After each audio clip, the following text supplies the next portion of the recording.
যদিও আমরা পুরোপুরি পাইনি, তারপরেও আমরা আনন্দিত। মাত্র শুরু হলো, আস্তে আস্তে নিশ্চয়ই আমাদের সকল দাবি দেওয়া পূরণ হবে। বিজয় পেলে যে কারোরই ভালো লাগে, আমারও খুব ভালো লাগছে। আমরা একটা বিজয় হিসেবে যত আঁকা দিচ্ছি, আমরা কিন্তু পুরোপুরি আমাদের দাবিগুলো মানা হয়নি, তারপরে যতটুকু হয়েছে আমরা খুশি, আলহামদুলিল্লাহ। আসলে আমরা তো অল্পতে খুশি। আমরা তো শিক্ষক, আমরা সবসময় সেবামূলক পেশায় আমরা যারা আসছি একটা বিশাল বড় মন নিয়ে আসি। আই থিঙ্ক অবশ্যই ইতিবাচক প্রভাব ফেলবে আমাদের জীবনে। আমরা শিক্ষকরা যেভাবে উদ্যম নিয়ে চলছিলাম তার থেকে আরও বেশি নতুন উদ্যমে আমরা এগিয়ে যেতে পারবো। যে শিক্ষকদের যখন মানে আর্থিকভাবে তারা ভালো থাকবে, তখন তাদের মানে মন মানসিকতাও ভালো থাকবে এবং ক্লাস নিতে তারা আরও বেশি আনন্দ পাবে এবং শিক্ষার্থীদের সাথে তাদের সম্পর্ক আরও সুদৃঢ় হবে, আরও অনেক সুন্দর হবে, বন্ধুত্বপূর্ণ সম্পর্ক তৈরি হবে। সত্যি অবিশ্বাস্য আনন্দের বিষয়। আমরা অত্যন্ত উচ্ছ্বসিত এবং আনন্দিত যে আমাদের দাবিটা মাননীয় উপদেষ্টা মেনে নিয়েছেন। আমাদের কাজের স্পৃহা, শিক্ষকতার স্পৃহা আগের চেয়ে অনেকটা বৃদ্ধি পাবে আমরা, এবং আশা করব যে আগামী আমাদের যে বাড়ি ভাড়া 45% এটাও আস্তে আস্তে বাস্তবায়ন হবে। ধন্যবাদ দিতে চাই আমি প্রথমে ধন্যবাদ দিতে চাই আমাদের অধ্যক্ষ দিলওয়ার হোসেন আজিজি স্যারকে, যার অত্যন্ত সুদৃঢ় নেতৃত্বের কারণে আজকে আমাদের এই সফলতার অর্জন হয়েছে। তাকে আমাদের পক্ষ থেকে, আমাদের সকল শিক্ষক সমাজের পক্ষ থেকে ধন্যবাদ দিতে চাই। প্রথমত বলি, আমরা একটা বিজয় হিসেবে যত আঁকা দিচ্ছি, আমরা কিন্তু পুরোপুরি আমাদের দাবিগুলো মানা হয়নি, তারপরে যতটুকু হয়েছে আমরা খুশি, আলহামদুলিল্লাহ। আমরা শিক্ষকরা কিন্তু কখনো তাদের দায়িত্বের প্রতি অবহেলা করিনি। এই যে কিছুদিন কর্মবিরতি ছিল, আমাদের অন্তরটা কিন্তু আমাদের শিক্ষার্থীদের সাথেই ছিল। বিজয় তো অবশ্যই মানে ঈদের মতো আনন্দ, কিন্তু আপনার হয়েছে যে আমরা 10টা দিন কষ্ট করছি, 10টা দিন কষ্টের পরে যে সফলতা পেলাম, এটাই একটা বড় আনন্দ। এর চেয়ে তার কিছু থাকে না। অবশ্যই মানে এটা তো প্রত্যেকটা মুহূর্তে আমাদের স্মৃতি ছিল।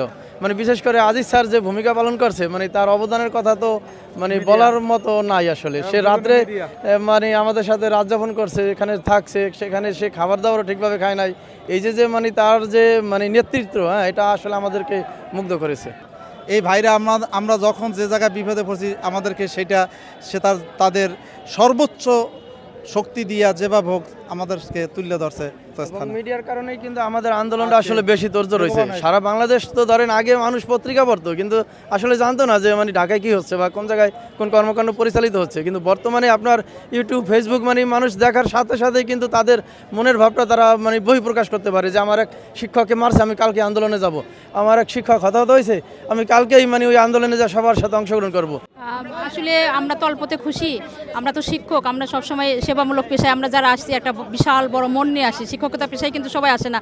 প্রত্যেকটা শিক্ষক অনার্স মাস্টার্স করা এন্ট্রি লেভেলের শিক্ষক, যাদের সেবামূলক মনোভাব আছে তারাই শুধু এই শিক্ষকতা পেশায় আসে। আমরা যারা শিক্ষক তারা এই চিন্তা ভাবনা করেই কিন্তু এই পেশায় আসছি। কিন্তু যখন একদম জীবন সংকটের মুখোমুখি আমরা দাঁড়াইছি, সেই জায়গা থেকে আসলে পরিত্রাণ পাওয়ার জন্য বা দ্রব্যমূল্যের ঊর্ধ্বগতিতে সঙ্গতি রেখে চলার জন্য 6 জনের একটা ফ্যামিলি সদস্য নিয়ে চলার জন্য আসলে এখানে আমরা আসছিলাম। শিক্ষক হয়ে আসলে কোনো দেশের আমরা এখানে কখনোই আসতে চাই নাই। তারপরে হলো যে আমাদের যে চাহিদাটা ছিল, আপনারা জানেন যে আমাদের 20% চাওয়া, চাওয়াটাও কম ছিল। 45 থেকে 50% হলো বাসা ভাড়া দেওয়ার কথা। সেখানে আমরা পরিস্থিতির কথা চিন্তা করে 20% চাইছিলাম। চাওয়ার পরে আজকে আমাদের মন্ত্রণালয় থেকে আমাদের নেতৃবৃন্দকে ডাকছিলেন। ডাকার পরে ওনারা যখন ওখানে যায়, ওখান থেকে কিন্তু তাদের আরও বেশি মানে বোঝানো হয়েছে।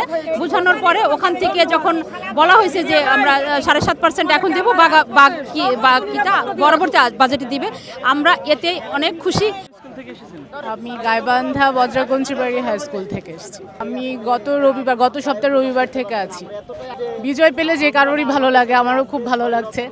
শেষ পর্যন্ত আজকে আমরা সেই রংপুর গাইবান্ধা থেকে এসে, সারা দেশ থেকে দলমত নির্বিশেষে সব জায়গা থেকে এসে যে সফলতা আমরা আজকে পেয়েছি, যদিও আমরা পুরোপুরি পাইনি, তারপরেও আমরা আনন্দিত।